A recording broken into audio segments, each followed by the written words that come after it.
Baik, sudah wudhu semua insya Allah ya. Insya Allah, karena itu adalah salah satu syarat. Rasulullah SAW pernah bersabda, "Man tatahhara fi baitihi thumma ata masjid Quba fa shalla fihi salatan falahu ka ajri umrah." Kata Rasulullah SAW, barang siapa yang membersihkan dirinya, bermandi, wudhu, kemudian menyengajakan dirinya untuk mengunjungi Masjid Quba dan dia sholat di sana, tidak disebutkan sholat fardu atau sholat sunnah. Yang penting dia sholat di sana, dia akan mendapatkan pahala seperti pahala orang yang berumroh. Jadi Bapak Ibu sekalian, ini bukan hanya ziarah, tapi ini adalah ibadah. Bapak Ibu belum umroh, tapi insya Allah kalau niatnya benar dan sesuai tuntunan Rasulullah akan mendapatkan pahala umroh.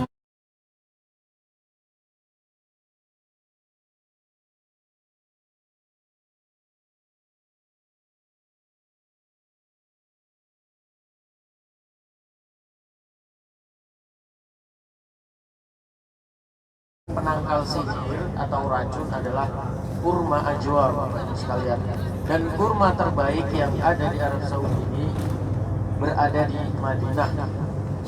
Dan harganya juga lumayan terjangkau daripada di Mekah.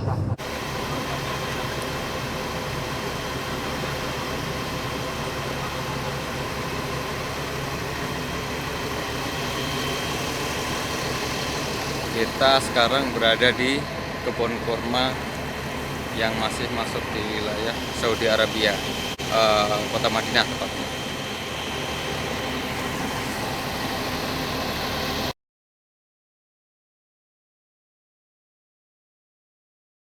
Jumlah 1000 ini ternyata berkurang. Ada orang-orang munafik ini khotir, pengkhianat mereka itu menampakkan dirinya Islam, bersahadat asyhadu an la ilaha illallah wa asyhadu anna Muhammadar Rasulullah, menampakkan jati dirinya Islam, tetapi di dalam dirinya ada sifat kemunafikan, yaitu dengki dan hasad dengan Islam itu sendiri. Maka dengan hasutan kaum munafikin ini, di antara kaum muslimin berbelok arahlah 300 orang dari 1000 ini, 300 orang akhirnya kembali lagi ke Madinah. Karena apa? Karena dihasut. Akhirnya tersisalah 700 orang kaum muslimin. Sedangkan kaum Quraisy itu berjumlah 4000, jamaah sekalian. Jadi bisa kita bayangkan 4000 lawan 700, berarti sekitar 5 orang banding 1 orang, 5-6 orang banding 1 orang. Kalaulah bukan kekuatan, kalaulah bukan pertolongan dari Allah Subhanahu wa taala, maka tidak akan menang kaum muslimin pada peperangan ini. Dan nyatanya kaum muslimin kalah. Kalah bukan karena jumlah, jamaah sekalian. Kalah bukan karena jumlah, karena sebagian dari mereka menyelisih perintah Allah dan Rasulnya. Jadi 700 orang ini dibawa dan sampailah mereka di bawah Gunung Uhud. Jamaah sekalian, karena Khalid bin Walid ini, Masya Allah, Khalid bin Walid itu tidak pernah kalah ketika berperang. Baik itu ketika dia masih kafir ataupun ketika dia sudah masuk Islam, dia tidak pernah kalah dalam peperangan satu kali pun, jemaah sekalian, termasuk peperangan Uhud ini. Jadi dimenangkan oleh kecerdikan Khalid bin Walid. Makanya Khalid bin Walid digelari oleh Saifullah al-Maslul, digelari Allah Subhanahu wa taala dengan pedang Allah yang terhunus, itu adalah Khalid bin Walid. Maka ketika kaum muslimin yang Rasulullah SAW tempatkan di Jabal Rumah tersebut turun dan mengambil harta rampasan, dari kejauhan Khalid bin Walid melihat kesempatan dan membawa sebagian pasukannya mengitari Jabal Uhud, kemudian mengambil alih Jabal Rumah tersebut, yang pada akhirnya pasukan Khalid bin Walid berada di atas Jabal Rumah tersebut. Dan Abu Sufyan bin Harb dari kejauhan melihat bahwasannya Khalid bin Walid bisa mengambil alih Jabal Rumah tersebut, maka dia memutar balik dan memukul mundur kaum muslimin. dan terjadilah peperangan yang sangat dahsyat yang mengakibatkan 70 orang dari kaum muslimin mati secara syahid jemaah sekalian, dan 70 dari kaum muslimin yang meninggal syahid itu dimakamkan di bawah kaki gunung Uhud yang insya Allah kita akan lihat sebentar lagi. Di antaranya ada paman Rasulullah Sallallahu Alaihi Wasallam yang masyhur, yang sangat terkenal, yaitu Hamzah bin Abdul Muttalib. Kemudian ada penghafal Quran Mus'ab bin Umair. Di situ mereka dimakamkan. Dan di sana pun jemaah sekalian ada satu masjid yang dinamakan Masjid Jami'u Syuhada, Masjid Al-Jami'u Asy-Syuhada. Nah, depan kita sudah terlihat itulah yang bernama Jabal Rumat. Jabal Rumat tersebut di sanalah 50 orang pemanah ditempatkan oleh Rasulullah SAW untuk menjaga pertahanan. Nah, sebelah kiri kita yang banyak orang di atasnya, itulah Jabal Rumat jemaah sekalian. Nah, Gunung Uhud, mana Gunung Uhud? Gunung Uhud dari kiri kita sampai ujung kanan kita, seluas itulah Gunung Uhud jemaah sekalian. Dan seluas itulah pahala yang akan kita terima kalau kita mensolati jenazah jemaah sekalian. Qirab itu satu gunung Uhud emas. Baik, kita sudah sampai, kita boleh turun. Insya Allah kita sebentar saja.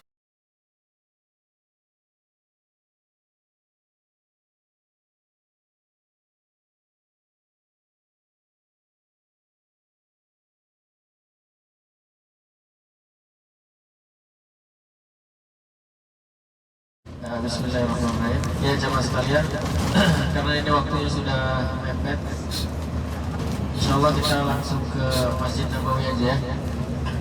Insya Allah. Ada dua tempat jemaah sekalian yang Anda ceritakan. Itu adalah peperangan Khandaq. Peperangan Khandaq juga sama masjid. Dan kita pun kalau lewat aja, nggak turun biasanya. Dan juga Masjid Qiblatain. Adapun Masjid Qiblatain itu ulama-ulama mu'asirah kayak Syekh Utsaimin mengatakan bahwasanya tempat terjadinya wahyu ketika wahyu diturunkan untuk Rasulullah SAW menghadap Mekah, menghadap ke Ka'bah, itu bukan di Masjid Qiblatain yang sudah masyhur atau terkenal, tetapi kejadian tersebut ada sebuah riwayat mengatakan di Masjid Quba, kejadian bukan di Masjid Qiblatain.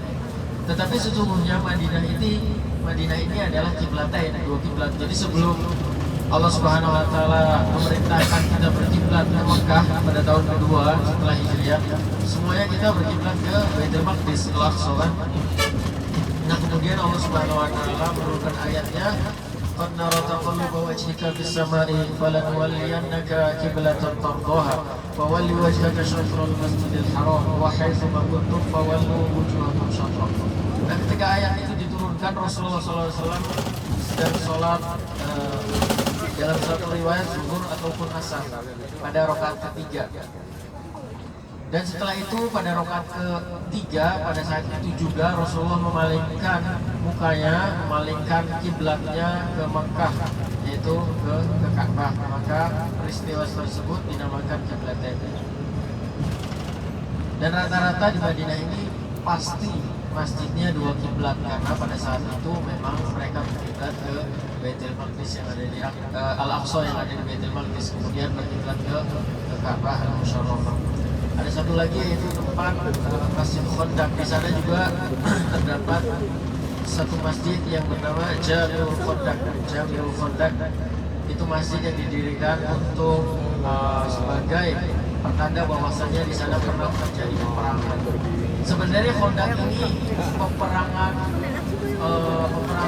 logika, dalam artian peperangan taktik, bukan peperangan fisik sebenarnya. Karena ketika itu kaum muslimin rencananya akan dikepung, maka atas saran dari Salman Al-Farisi, sahabat yang mulia Salman Al-Farisi, beliau mengusulkan kepada Rasulullah untuk dibuatkan parit. Maka dibuatkanlah parit sehingga orang tidak bisa melewatinya. Kalaupun orang turun untuk melewati parit tersebut, kaum muslimin tinggal lempar panah, lempar tombak dari atas. Nah, itu adalah satu pengepungan yang lebih tepat.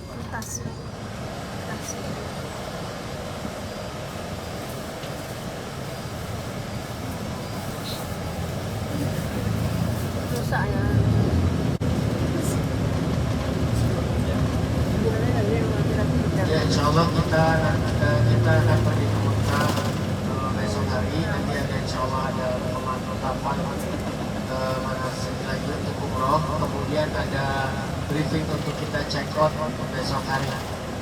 Maka insya Allah pada jam 9 malam kita berkumpul di lantai F.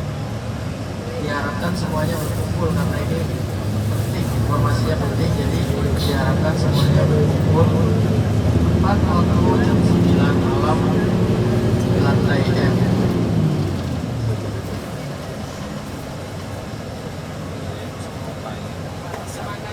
Ya, tempat kita makan.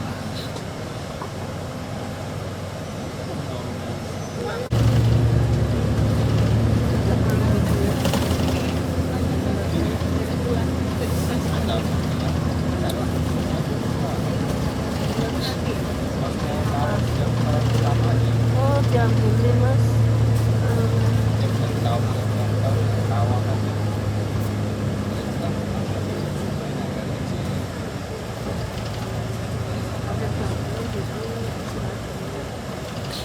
Panas.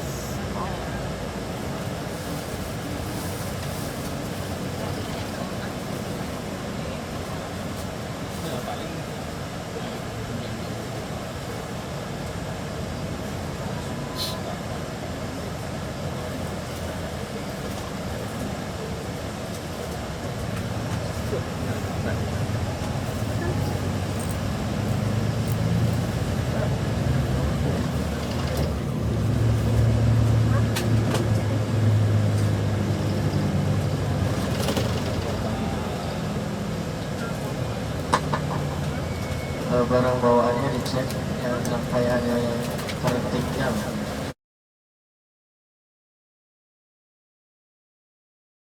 Dan kita sholat, kemudian kita mengucapkan niat di atas bus. Ini yang di depan, yang di atas.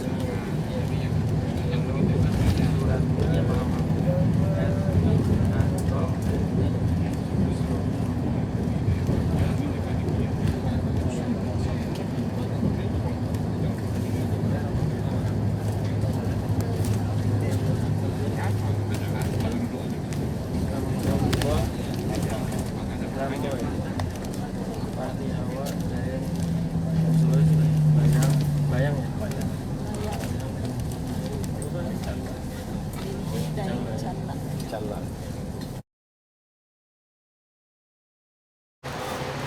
Ini adalah Biar Ali. Di sini adalah tempat mikot dari jemaah haji dan umroh yang berangkat dari kota Madinah.